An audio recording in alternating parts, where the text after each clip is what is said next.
पंजाब के स्कूलों के सफाई ते सुरक्षा के लिए 33 करोड़ रुपए जारी। मिल्कफेड के 500 असामियां भरन नूं भी कैबिनेट की मंजूरी। नवीं स्क्रैप नीति नूं भी मिली प्रवानगी। भारी हंगामे करके अज नहीं हो सकी दिल्ली के मेयर की चोण। सदन के आम आदमी पार्टी और कौंसलर के विचाले हुई जबरदस्त धक्का मुक्की। मुलतवी करनी पई हाउस की कार्रवाई। डीएसजीएमसी ने सरना भरावां के खिलाफ अकाल तख्त साहब के जथेदार नूं दित्ती शिकायत। सिख कौम विरोधी कामां दा इल्जाम लगाउंदियां पंच दे विचों छेकण दी मंग। तां सरना बोले मेरे ते लगाए जा रहे ने झूठे इल्जाम। पंजाब दे विच राहुल गांधी दी भारत जोड़ो यात्रा नूं लैके तैयारियां जोरां दे उत्ते। चंडीगढ़ दे विच होई मीटिंग दे विच बड़िंग सने सीनियर कांग्रेसी आगू होई शामिल। बड़िंग बोले सियासत नहीं लोकां नूं एकजुट करना है यात्रा दा मकसद। दिल्ली के अंजलि केस दे विच 6वां मुलजम आशुतोष गिरफ्तार। बोलेरो कार दा मालक है आशुतोष। अमित नूं चलाउण दे लई दित्ती सी कार। फाजिलका दे विच भारत पाकिस्तान बॉर्डर नेड़े दिखे शक्की। बीएसएफ ने फौरन की फायरिंग। इलाके च चलाया गया सर्च ऑपरेशन। जियो दे वल्लों लुधियाना सने 4 होर शहरों दे विच 5G लॉन्च करने का ऐलान। 72 शहरों दे विच पहलां तो चल रही है सेवा। लुधियाना च 5G शुरू करने वाला जियो बनिया पहला ऑपरेटर।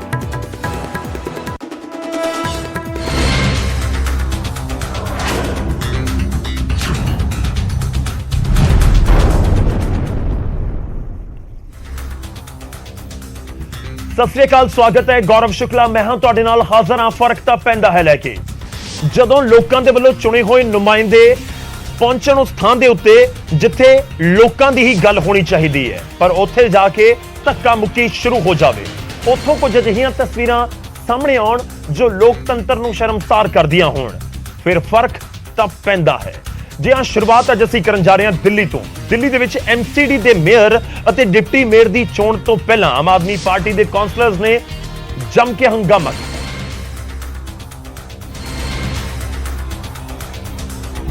आम आदमी पार्टी के कौंसलर्स नॉमिनेटेड मैंबरां दी सौं दा विरोध कर रहे सन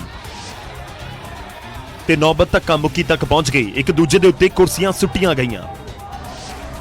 दरअसल सदन दे विच नॉमिनेटेड मैंबरां नूं सब तो पहलां सौं चुकवाई जा रही सी, जिस दा आम आदमी पार्टी के कौंसलर्स ने विरोध किया। उन्हां दा कहना सी कि सब तो पहलां सौं होनी चाहिदी है जिन्हां नूं जनता ने चुन के भेजिया है। इस दे उत्ते बीजेपी ने कहा कि आम आदमी पार्टी के आगुआं नूं नियमां दी बिल्कुल भी जानकारी नहीं है। इस वजह दे नाल ओह हंगामा कर रहे ने। आज तक दिल्ली सरकार के इतिहास में ऐसा नहीं हुआ है कि जो नाम दिल्ली सरकार द्वारा भेजे गए हों उनको रिप्लेस करके कोई एक नया नाम हज कमेटी में एलजी द्वारा डाला गया। और किसका नाम डाला एलजी ने? कांग्रेस की leader of the house Nazia Danish का नाम भारतीय जनता पार्टी के नुमाइंदे एलजी साहब ने डाला है। भारतीय जनता पार्टी में और कांग्रेस में डील हुई है। साफ नीति से आए थे, वोटिंग करने आए थे, ग्रेसफुली हो जाना चाहिए था। उनके लोगों ने शोर शराबा, टेबल पे चढ़ के इतना शोर शराबा मचाया। शोरगुल उधर से शुरू हुआ, डिस्टर्बेंस उधर से शुरू हुई। हंगामे की वजह नाल चोण की प्रक्रिया नूं 1 घंटे के लिए मुलतवी करना पिया। फिर भी हंगामा नहीं रुकिया अते वोटिंग अगे पोस्टपोन होंदी रही ते फिर आखिर दे विच मेयर चोण नूं अगली तारीख तक मुलतवी करना पै गया। ਤਾਂ ਦਿੱਲੀ ਨੂੰ ਫਿਲਹਾਲ ਨਵਾਂ ਮੇਅਰ ਤਾਂ ਨਹੀਂ ਮਿਲਿਆ। ਮੇਅਰ ਤੇ ਡਿਪਟੀ ਮੇਅਰ ਦੀ ਚੋਣ ਨੂੰ ਮੁਲਤਵੀ ਕਰਨਾ ਪੈ ਗਿਆ। ਖੈਰ ਇਲੈਕਸ਼ਨ ਤੋਂ ਬਾਅਦ ਮੇਅਰ ਤੇ ਡਿਪਟੀ ਮੇਅਰ ਦੀ ਚੋਣ ਹੁੰਦੀ ਹੈ, ਪਰ ਜਦੋਂ ਹੰਗਾਮੇ ਦੇ ਵਿਚਾਲੇ ਚੋਣ ਨੂੰ ਸਦਨ ਨੂੰ ਅਗਲੀ ਤਾਰੀਖ ਤੱਕ ਕਾਰਵਾਈ ਨੂੰ ਮੁਲਤਵੀ ਕਰਨਾ ਪਵੇ ਫਿਰ ਫਰਕ ਤਾਂ ਪੈਂਦਾ ਹੈ। ਉਧਰ ਪੰਜਾਬ ਕੈਬਨਿਟ ਨੇ ਸਕੂਲਾਂ ਦੀ ਸਾਫ਼ ਸਫਾਈ ਅਤੇ ਸੁਰੱਖਿਆ ਸਣੇ ਕੈਬਨਿਟ ਦੇ ਵਿੱਚ 4 ਵੱਡੇ ਫੈਸਲੇ ਲਏ ਗਏ। बैठक तो बाद कैबिनेट मंत्री हरपाल चीमा ने दस्सिया कि सूबे दे स्कूलों की साफ सफाई सुरक्षा ते मैनेजमेंट दे लई 3 कैटेगरी दे विच फैसले लए गए ने। स्कूलों की साफ सफाई ते सुरक्षा दे लई भर्ती की जाएगी। इस दे लई 33 करोड़ रुपए का फंड जारी किया गया है, जिस दे नाल करीब 14,000 लोगों को नौकरी मिल सकेगी। पंजाब दे विच पहली बार सफाई सेवक अते चौकीदार नियुक्त किए जाणगे। इस दे लई स्कूल मैनेजमेंट के पद्धर के उत्ते ही नियुक्तियां होणगियां। अध्यापकों तो सिर्फ टीचिंग का ही काम लिया जाएगा। पंजाब सिविल सैकटरीएट 150 के करीब सेवादार ਦੀਆਂ ਅਸਾਮੀਆਂ ਜਿਹੜੀਆਂ ਪ੍ਰਵਾਨਗੀ ਦਿੱਤੀ ਗਈ ਹੈ ਤੇ ਨਾਲ ਹੀ 23 ਪੋਸਟਾਂ ਚੌਕੀਦਾਰਾਂ ਦੀਆਂ ਜਿਹੜੀਆਂ ਬਦਲੀ ਦੀ ਅਧੀਨ ਭਰੀਆਂ ਜਾਣਗੀਆਂ। ਪਰ ਲੇਕਿਨ 150 ਅਸਾਮੀਆਂ ਸੇਵਾਦਾਰ ਦੀਆਂ ਅਸੀਂ ਜਿਹੜੀਆਂ ਨੇ ਉਹ ਨਵੀਆਂ ਭਰਤੀ ਕਰਨ ਦੀ ਪ੍ਰਵਾਨਗੀ ਦਿੱਤੀ। ਇਸ ਤੋਂ ਇਲਾਵਾ ਸਰਕਾਰ ਟਰਾਂਸਪੋਰਟ ਵਿਭਾਗ ਦੇ ਵਿੱਚ ਸਕ੍ਰੈਪ ਪਾਲਿਸੀ ਲਿਆਉਣ ਦੀ ਤਿਆਰੀ ਵਿੱਚ ਵੀ ਹੈ। ਨਵੀਆਂ ਗੱਡੀਆਂ ਦੀ ਰਜਿਸਟ੍ਰੇਸ਼ਨ ਦੇ ਉੱਤੇ ਟੈਕਸ ਦੇ ਵਿੱਚ ਛੋਟ ਦਿੱਤੀ ਜਾਵੇਗੀ। ਸਕ੍ਰੈਪਿੰਗ ਪਾਲਿਸੀ ਜਿਹੜੀ ਆ ਉਹਦੇ ਅਧੀਨ ਜਿਹੜੀਆਂ ਨਵੀਆਂ ਗੱਡੀਆਂ ਦੀ ਰਜਿਸਟ੍ਰੇਸ਼ਨ ਜਿਹੜੀ ਆ ਉਹ ਕੀਤੀ ਜਾਊਗੀ ਔਰ ਉਹਦੇ ਵਿੱਚ ਅਸੀਂ ਟੈਕਸ ਦੀ ਛੋਟ ਦਿੱਤੀ ਆ ਔਰ ਪੁਰਾਣੀਆਂ ਗੱਡੀਆਂ ਨੂੰ ਸਕ੍ਰੈਪ ਕੀਤਾ ਜਾਊਗਾ। ਵੇਰਕਾ ਦੇ ਵਿੱਚ ਕਰੀਬ 5 ਸਾਲ ਚ ਗਰੁੱਪ ਸੀ ਅਤੇ ਡੀ ਦੇ 500 ਤੋਂ ਜ਼ਿਆਦਾ ਅਹੁਦੇ ਖਾਲੀ ਨੇ। ਇਹਨਾਂ ਸਾਰੇ ਖਾਲੀ ਅਹੁਦਿਆਂ ਨੂੰ ਭਰਨ ਨੂੰ ਵੀ ਕੈਬਨਿਟ ਨੇ ਮਨਜ਼ੂਰੀ ਦੇ ਦਿੱਤੀ ਹੈ। ਸਿਵਲ ਸੈਕਟਰੀਏਟ ਦੇ ਵਿੱਚ ਵੀ ਸੇਵਾਦਾਰ ਦੇ ਕਰੀਬ 150 ਅਹੁਦੇ ਭਰਨ ਦੀ ਮਨਜ਼ੂਰੀ ਦਿੱਤੀ ਗਈ ਹੈ। ਇਸ ਤੋਂ ਇਲਾਵਾ ਚੌਕੀਦਾਰ ਦੇ 23 ਅਹੁਦੇ ਵੀ ਭਰੇ ਜਾਣਗੇ। ਤਾਂ 2023 ਯਾਨੀ ਕਿ ਨਵੇਂ ਸਾਲ ਦੀ ਇਹ ਪਹਿਲੀ ਕੈਬਨਿਟ ਦੀ ਬੈਠਕ ਸੀ ਤੇ ਇਸ ਦੇ ਵਿੱਚ ਅਸਾਮੀਆਂ ਦਾ, ਨੌਕਰੀਆਂ ਦਾ, ਰੋਜ਼ਗਾਰ ਦਾ ਜ਼ਿਕਰ ਸਰਕਾਰ ਦੇ ਵੱਲੋਂ ਕੀਤਾ ਗਿਆ। ਕੈਬਨਿਟ ਦੇ ਵੱਲੋਂ ਮਨਜ਼ੂਰੀ ਦਿੱਤੀ ਗਈ। ਅਗਲੀ ਖਬਰ ਲੁਧਿਆਣਾ ਤੋਂ। ਲੁਧਿਆਣਾ ਦੇ ਵਿੱਚ ਸੈਂਕੜੇ ਆਂਗਨਵਾੜੀ ਵਰਕਰਾਂ ਨੇ ਆਪਣੀਆਂ ਮੰਗਾਂ ਨੂੰ ਲੈ ਕੇ ਸੰਸਦ ਮੈਂਬਰ ਰਵਨੀਤ ਬਿੱਟੂ ਦੀ ਕੋਠੀ ਦੇ ਬਾਹਰ ਪ੍ਰਦਰਸ਼ਨ ਕੀਤਾ ਤੇ ਧਰਨਾਕਾਰੀਆਂ ਨੂੰ ਠੰਡ ਦੇ ਵਿੱਚ ਪ੍ਰਦਰਸ਼ਨ ਕਰਦਾ ਦੇਖ ਬਿੱਟੂ ਵੀ ਧਰਨੇ ਦੇ ਵਿੱਚ ਸ਼ਾਮਲ ਹੋ ਗਏ ਤੇ ਆਂਗਨਵਾੜੀ ਵਰਕਰਾਂ ਦੇ ਹੱਕ ਦੇ ਵਿੱਚ ਆਵਾਜ਼ ਬੁਲੰਦ ਕੀਤੀ। ਇਸ ਦੌਰਾਨ ਬਿੱਟੂ ਨੇ ਇਲਜ਼ਾਮ ਲਗਾਇਆ ਕਿ 1975 ਤੋਂ ਲੈ ਕੇ ਹੁਣ ਤੱਕ ਕੋਈ ਵੀ ਸਰਕਾਰ ਆਂਗਨਵਾੜੀ ਵਰਕਰਾਂ ਨੂੰ ਬਣਦੇ ਹੱਕ ਦੇਣ ਦੇ ਵਿੱਚ ਫੇਲ ਰਹੀ ਹੈ।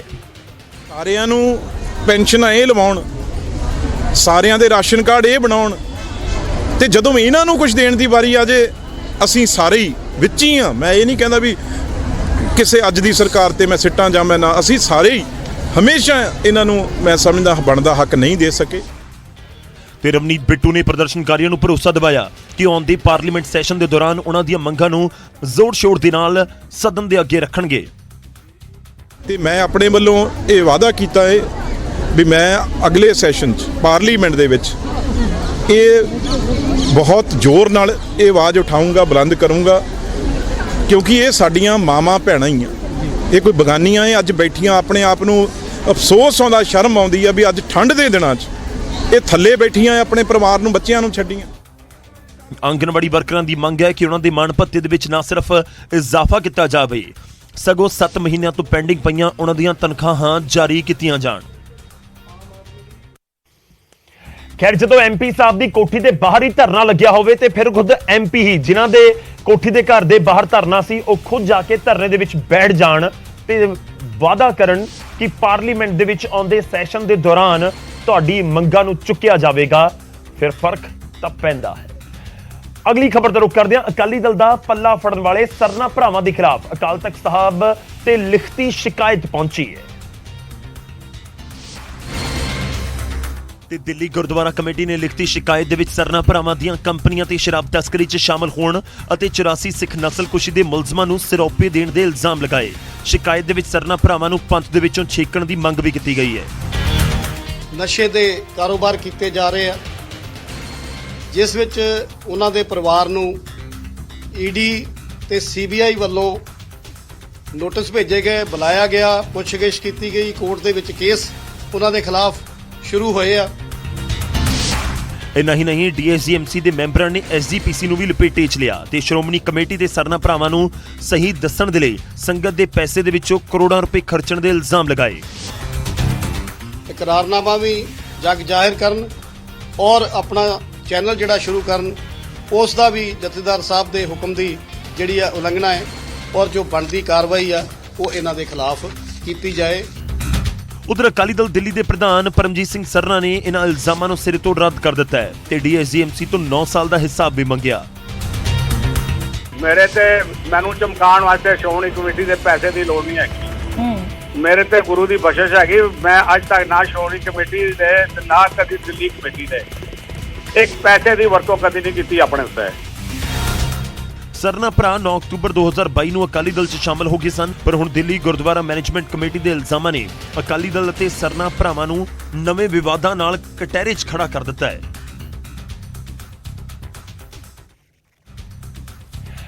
ਤਾਂ ਕਟਹਿਰੇ ਦੇ ਵਿੱਚ ਨੇ ਵਿਵਾਦ ਜਾਂ ਕਹੀਏ ਕਿ ਇਲਜ਼ਾਮ ਉਹਨਾਂ ਦੇ ਖਿਲਾਫ ਲੱਗ ਰਹੇ ਨੇ, ਸਰਨਾ ਭਰਾਵਾਂ ਦੇ ਖਿਲਾਫ। ਇਸ ਸਭ ਦੇ ਵਿੱਚ ਵਾਲੀ ਗੱਲ ਹੋਵੇਗੀ ਰਾਹੁਲ ਗਾਂਧੀ ਦੀ। ਭਾਰਤ ਜੋੜੋ ਯਾਤਰਾ ਅੱਗੇ ਵਧ ਰਹੀ ਹੈ, ਹਰਿਆਣਾ ਪਹੁੰਚ ਚੁੱਕੀ ਹੈ। ਹਰਿਆਣਾ ਦੇ ਵਿੱਚ ਰਾਹੁਲ ਗਾਂਧੀ ਨੇ ਭਾਰਤ ਜੋੜੋ ਯਾਤਰਾ ਦੇ ਦੂਜੇ ਗੇੜ ਦਾ ਆਗਾਜ਼ ਕਰ ਦਿੱਤਾ।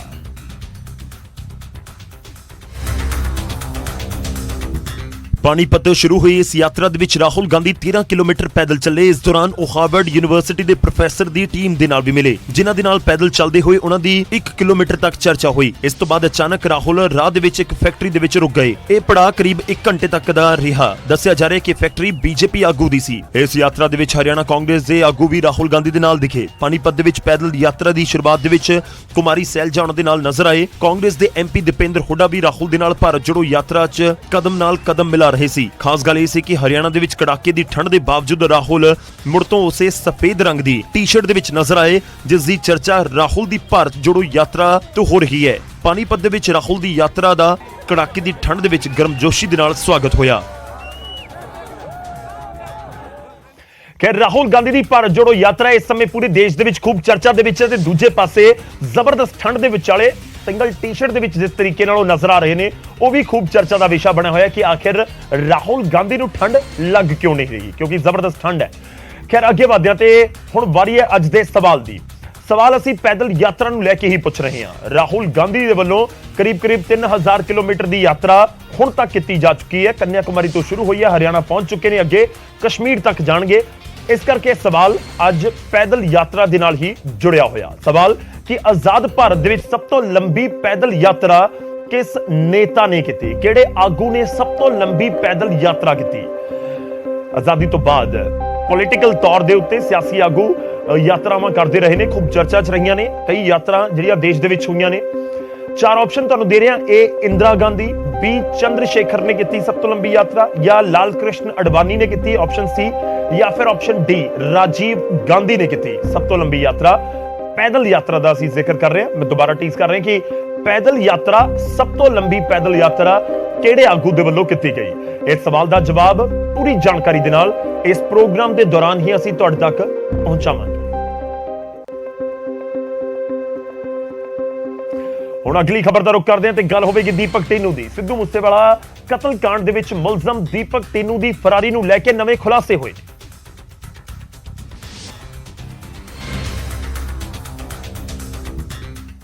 ਭਜਾਉਣ ਦੇ ਲਈ ਪੂਰੀ ਪਲੈਨਿੰਗ ਕੀਤੀ ਗਈ ਸੀ। 1 ਨਹੀਂ 2 ਨਹੀਂ ਬਲਕਿ ਪੂਰੀ 10 ਲੋਕਾਂ ਦੀ ਟੀਮ ਨੇ ਟੀਨੂ ਨੂੰ ਭਜਾਉਣ ਦੀ ਸਾਜ਼ਿਸ਼ ਰਚੀ। ਇਹ ਸਾਰੇ CIA ਇੰਚਾਰਜ ਪ੍ਰਿਤਪਾਲ ਦੇ ਸੰਪਰਕ ਦੇ ਵਿੱਚ ਸਨ। ਚਾਰਜਸ਼ੀਟ 'ਚ ਕਈ ਚੀਜ਼ਾਂ ਦਾ ਜ਼ਿਕਰ ਹੋਇਆ, ਜਿਹਦੇ ਵਿੱਚ 10 ਲੋਕਾਂ ਦੇ ਖਿਲਾਫ ਜਿਹੜਾ ਹੈ ਉਹ ਚਾਰਜਸ਼ੀਟ ਜਿਹੜੀ ਦਾਖਲ ਹੋਈ ਸੀ। ਹਾਲਾਂਕਿ ਤੁਹਾਨੂੰ ਦੱਸ ਦਈਏ ਕਿ CIA ਇੰਚਾਰਜ ਪ੍ਰਿਤਪਾਲ ਸਮੇਤ ਦੀਪਕ ਟੀਨੂ ਤੇ ਉਹਦੀ ਜਿਹੜੀ ਗਰਲਫ੍ਰੈਂਡ ਹੈ, ਉਸ ਤੋਂ ਇਲਾਵਾ ਜਿਹੜਾ ਕੁਲਦੀਪ ਕੋਹਲੀ ਹੈ, ਕਿਹੜੇ ਬੰਦੇ ਨੇ ਕਿਹੜੀ ਮਦਦ ਕੀਤੀ ਹੈ, ਕਿਸ ਤਰ੍ਹਾਂ ਲੌਜਿਸਟਿਕ ਚੀਜ਼ਾਂ ਮੁਹੱਈਆ ਕਰਾਈਆਂ, ਇਹ ਸਾਰਿਆਂ ਦਾ ਜਿਹੜਾ ਜ਼ਿਕਰ ਹੈ ਚਾਰਜਸ਼ੀਟ 'ਚ ਕੀਤਾ ਗਿਆ ਹੈ। ਇੱਕ ਖੁਲਾਸਾ ਇਹ ਵੀ ਹੋਇਆ ਕਿ ਟੀਨੂ ਦੀ ਗਰਲਫ੍ਰੈਂਡ ਜਤਿੰਦਰ ਕੌਰ ਨੂੰ ਲੈਣ ਉਸਦੇ ਮਦਦਗਾਰ ਜ਼ੀਰਕਪੁਰ ਆਏ ਸਨ ਅਤੇ ਜਤਿੰਦਰ ਕੌਰ ਨੂੰ ਲੁਧਿਆਣਾ ਦੇ ਜਿਮ ਮਾਲਕ ਕੁਲਦੀਪ ਨੇ ਸ਼ਾਪਿੰਗ ਕਰਵਾਈ ਸੀ। ਦੀਪਕ ਟੀਨੂ ਸਿੱਧੂ ਮੂਸੇਵਾਲਾ ਮਰਡਰ ਮਾਮਲੇ 'ਚ ਵੀ ਉਹਦਾ ਚਾਰਜਸ਼ੀਟ 'ਚ ਨਾ ਹੈਗਾ, ਕਿਉਂਕਿ ਲਾਰੈਂਸ ਤੇ ਜੱਗੂ ਦਾ ਬਹੁਤ ਖਾਸ ਦੱਸਿਆ ਜਾਂਦਾ ਹੈ ਦੀਪਕ ਟੀਨੂ। ਤੇ ਲਗਾਤਾਰ ਹੁਣ ਚਾਰਜਸ਼ੀਟ 'ਚ ਹੋਰ ਵੀ ਕਈ ਵੱਡੇ ਖੁਲਾਸੇ ਹੋਏ, ਜਿਹਨੂੰ ਲੈ ਕੇ ਲਗਾਤਾਰ ਪੁਲਿਸ ਜਿਹੜੀ ਹੈ ਉਹ ਇਨਵੈਸਟੀਗੇਸ਼ਨ ਕਰ ਰਹੀ ਹੈ।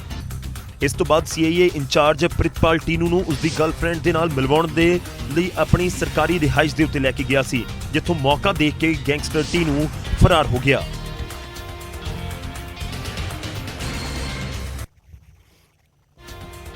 ਤਾਂ ਦੀਪਕ ਟੀਨੂ ਫਰਾਰ ਹੋ ਗਿਆ ਸੀ ਤੇ ਉਸ ਤੋਂ ਬਾਅਦ ਉਸ ਨੂੰ ਦੁਬਾਰਾ ਕਰੀਬ 20-25 ਦਿਨਾਂ ਬਾਅਦ ਕਾਬੂ ਕਰ ਲਿਆ ਗਿਆ।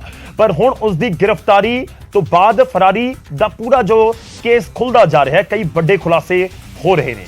ਖੈਰ, ਜਦੋਂ ਕਿਸੇ ਗੈਂਗਸਟਰ ਨੂੰ ਕਤਲकांड ਦੇ ਵਿੱਚ ਕਾਬੂ ਕੀਤਾ ਗਿਆ ਹੋਵੇ ਤੇ ਉਸ ਨੂੰ ਭਜਾਉਣ ਦੇ ਲਈ ਵੀ ਇੱਕ ਵੱਡੀ ਪਲੈਨਿੰਗ ਕਰੀ ਗਈ ਹੋਵੇ ਕਰੀਬ 10 ਮੁਲਜ਼ਮਾਂ ਦੇ ਵੱਲੋਂ, ਔਰ ਉਹ ਕਾਮਯਾਬ ਰਹੇ ਹੋਣ, ਫਿਰ ਫਰਕ ਤਾਂ ਪੈਂਦਾ ਹੈ।